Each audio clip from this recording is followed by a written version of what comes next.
Okay, so part 3 of how to keep Passover. As I said in part 2, coming to part 3, we're going to go to Colossians chapter 2, verse 14, and we're going to see that Paul tells the Colossian church to not let people judge them for observing these days.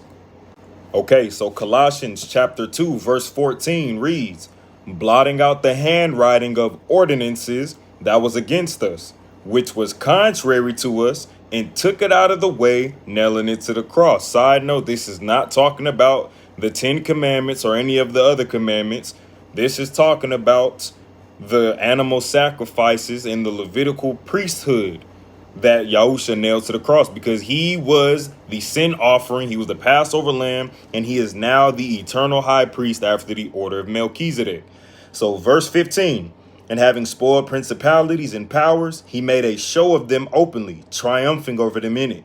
Verse 16, let no man therefore judge you in meat, in drink, or in respect of an holy day, or of the new moon, or of the Sabbath days. Why, Paul? Why shouldn't we let anyone judge us in respect to these days? Because verse 17, which are a shadow of things to come, but the body is of Christ. And Isaiah 66, verse 23 references that, which reads, and it shall come to pass that from one new moon to another, and from one Sabbath to another, shall all flesh come to worship before me, saith Yahweh. And this is talking about when Messiah comes back on this earth, stands at the Mount of Olives, establishes his kingdom. We will be keeping these feast days. Whether y'all want to believe them or do them now, if you are going to be in that kingdom, you will be keeping these feast days.